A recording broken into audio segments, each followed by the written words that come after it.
Okay, ಒಂದು ಶಿರೋಯಿ ಬಗ್ಗೆ ತುಂಬಾ ಕೇಳಿರ್ತೀರ ಸರ್. ಹತ್ರ ಒಂದು ಶಿರೋಯಿಗಳು ಒಂದು ಬ್ರೀಡಿಂಗ್ ಮರಿಗಳು ಸಿಗ್ತವೆ, ಒಂದು 100 ಮರಿಗಳು. ಏನ್ ವಿಶೇಷತೆಗಳನ್ನ ಸರ್? ಯಾಕಂದ್ರೆ ಶಿರೋಯಿಗಳಲ್ಲಿ ಇದು ಬಂದು ಮೇನ್ ರಾಜಸ್ಥಾನ ಬ್ರೀಡ್ ಅಲ್ಲ ಇದು? ಹೌದು ಈಗ ಶಿರೋಯಿ ಅಂದ್ರೆ ಪಟ್ಪಟೆ ಇರುತ್ತೆ, ಇದ್ಯಾ ಶಿರೋಯಿ ಇದು? ಸರ್, ಇದು ಶಿರಾಯಿ ಅಜ್ಮೀರಿ ಬ್ರೌನ್ ಅಂತ ಹೇಳ್ತಾರೆ. ಇದು ಬ್ರೌನ್. ಹೌದು. ಅದಕ್ಕೂ ಇದಕ್ಕೂ ವಿಶೇಷತೆ ಸರ್, ಇರ್ತದಾ?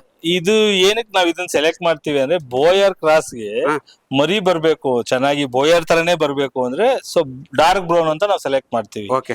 ಸೊ ಪಟ್ಪಟೆ ತಂದ್ಬಿಟ್ರೆ ಏನಾಗುತ್ತೆ, ಬೋಯರ್ ಕ್ರಾಸ್ ಆದ್ಮೇಲೆ ಮರಿ ಎಲ್ಲ ಪಟ್ಪಟೆ ಬಂದ್ರೆ ಕ್ವಾಲಿಟಿ ಚೆನ್ನಾಗಿ ಬರಲ್ಲ. ಓಕೆ. ಸೊ ಡಾರ್ಕ್ ಬ್ರೌನ್ ಅಲ್ಲಿ ನಾವು ಮರಿ ಮಾಡೋದ್ರಿಂದ ಮರಿ ಅಲ್ಲಿ ಇದೆ, ನಾನು ತೋರಿಸ್ತೀನಿ. ಬೋಯರ್ ಮರಿ ವೈಟ್ ಸೊ ಬೋಯರ್ ಏನಿರುತ್ತೆ ಸೇಮ್ ಬೋಯರ್ ತರನೇ ಮರಿ ಬರುತ್ತೆ. ಇದು ಮೇನ್ ಪ್ಯೂರ್, ಇದು ಬೋಯರ್ ಕ್ರಾಸ್ ಗೆ ತರದು. ಹೌದು, ಬೋಯರ್ಗೋಸ್ಕರ ಕ್ರಾಸ್ ಬ್ರೀಡಿಂಗ್. ಶಿರೋಯಿ ಯಾವ್ದು? ಶಿರೋ ಅಜ್ಮೀರಿನೇ ಡಾರ್ಕ್ ಬ್ರೌನ್ ಅಂತ ಹೇಳ್ತಾರೆ. ಇದು ಪ್ಯೂರ್ ಶಿರೋಯಿನೇನಾ?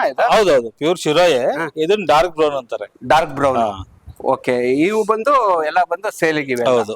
ಓಕೆ. ಇವೆಲ್ಲ ಬಂದು ಎಷ್ಟು ಕೆಜಿ ಬರುತ್ತೆ ಸರ್ ಫಿಮೇಲ್? 30+ ಇದೆ ಸರ್. 30+ ಇದೆ. 35, 40 ಸರ್. 2 4 2 4 6 ಎಲ್ಲ ಇದೆ. ಎಲ್ಲ 1 ವರ್ಷದ್ದು. ಓಕೆ. ಒಂದು ಶಿರೋಯಿ ಅಜ್ಮೀರಿ ಬೋಯರ್ಗೆ ಯಾರೇ ಒಂದು ಮರಿಗಳನ್ನ ಕ್ರಾಸ್ ಮಾಡಬೇಕು ಅಂದ್ರೆ ಇದೊಂದು ಪರ್ಫೆಕ್ಟ್ ಅನಿಮಲ್ ಅಂತೆ. ಶಿರೋಯಿ ಅಜ್ಮೀರಿ.